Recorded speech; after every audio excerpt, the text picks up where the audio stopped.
বাঙালি খানায় সবাইকে স্বাগত জানাই। আপনারা তো অনেকভাবে চিংড়ি মাছ ভাপা খেয়েছেন, একবার আমার মতন করে সহজ পদ্ধতিতে আপনিও শিখে নিতে পারবেন ছোট ছোট টিপস সহ। তবে আপনি একবার বানালে বারবার বানাবেন, এতটাই সুস্বাদু খেতে। সম্পূর্ণ ঘরোয়া উপকরণ দিয়ে আপনারা এই রান্নাটা করে নিতে পারবেন খুব সহজে। তবে আমি আজকে এখানে কিভাবে চিংড়ি মাছ ভাপা করলাম চলুন সেটা একবার দেখে নেওয়া যাক ভিডিওর মাধ্যমে। আজকে রান্না করব চিংড়ি মাছ ভাপা। চিংড়ি মাছ ভাপা করার জন্য প্রথমে আমি মশলাটা করে নেব। বেশ কিছুটা কাঁচা লঙ্কা নিয়েছি, পরিমাণ মতো নুন, হাফ চামচ জিরে, 1 চামচ সাদা সর্ষে আর হাফ চামচ কালো সর্ষে। আগের থেকে আমি সর্ষেগুলো ভিজিয়ে নিয়েছি। এই পর্যায়ে বেশ মিহি করে বেটে নিতে হবে। আপনারা মশলাটা মিক্সারেও তৈরি করে নিতে পারেন অথবা গুঁড়ো মশলা দিয়েও রান্নাটা করে নিতে পারবেন। গুঁড়ো মশলা দিয়ে যদি রান্না করেন 30 মিনিট আগে একটু গরম জল দিয়ে গুঁড়ো মশলাগুলো ভিজিয়ে রেখে দিতে হবে। তারপর সেই মশলাটা দিয়েও আপনারা রান্নাটা করে নিতে পারবেন। মশলা বাটাবাটি পর্যায়ে শেষ।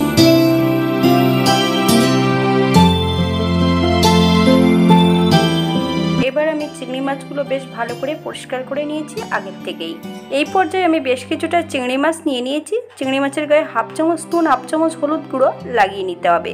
সম্পূর্ণ ঘরোয়া উপকরণ দিয়ে বাঙালি রান্না। আপনাদের যদি রান্নাগুলি পছন্দ হয় তাহলে চ্যানেলটি সাবস্ক্রাইব করে দিয়ে পাশে থাকবেন। পাশে থাকা বেলটি বাজিয়ে দেবেন, নইলে নিত্য নতুন রান্নার নোটিফিকেশন পাবেন না।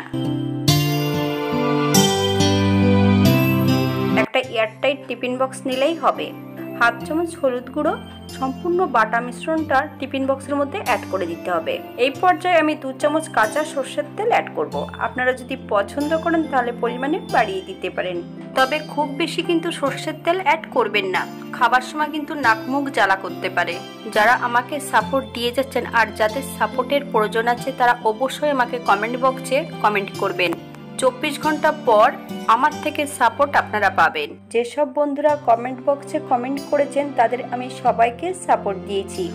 অনেক বন্ধুদের ভিডিও আমি পাইনি, কিন্তু আমি তাদের সাপোর্ট দিয়েছি। আশা করি তারা আমার পাশে অবশ্যই থাকবেন।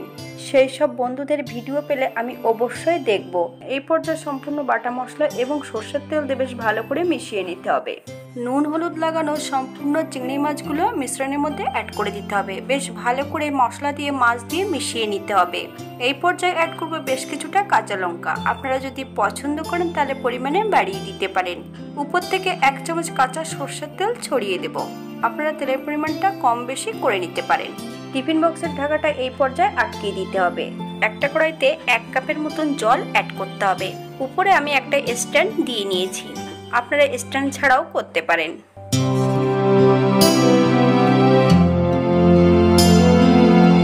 জলটা ঈষদুষ্ণ গরম হলে স্ট্যান্ডের উপরে টিফিন বক্সটা বসিয়ে দিতে হবে। উপর থেকে একটা ঢাকা দিয়ে দিলেই হবে। 15 থেকে 20 মিনিটের জন্য মিডিয়াম আঁচে আমি ঢাকা দিয়ে দেব। আপনাদের হয়তো সময়টা এর থেকে কম বেশি লাগতে পারে।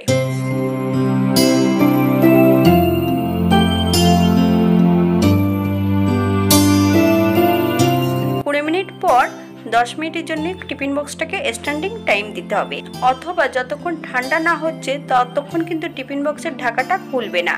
10 মিনিট পর আমি টিফিন বক্সের ঢাকাটা খুলে নিয়েছি। এটা দেখতে যেমন ভারী সুন্দর হয়েছে, এটা গরম ভাতে খেতে কিন্তু অসম্ভব ভালো। অনেকেই প্রশ্ন করেন এই রান্নাটা কি সাদা তেলে করা যেতে পারে?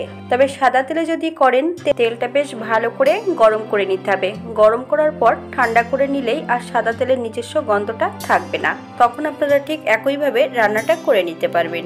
আপনারা একই পদ্ধতিতে, যেমন ইলিশ মাছ, বেলে মাছ, এই ধরনের মাছগুলো ঠিক একই পদ্ধতিতে রান্না করে নিতে পারেন। হাতে যদি সময় থাকে তাহলে একটা লাইক, কমেন্ট, শেয়ার করবেন। আজকের ভিডিওটি এই পর্যন্ত। সবাই সুস্থ থাকবেন, ভালো থাকবেন। অন্যদিন নতুন রেসিপি নিয়ে আপনাদের সামনে আবার আমি হাজির হব। নতুন ও পুরনো সকল বন্ধুদের অসংখ্য ধন্যবাদ ভিডিওটি দেখার জন্য।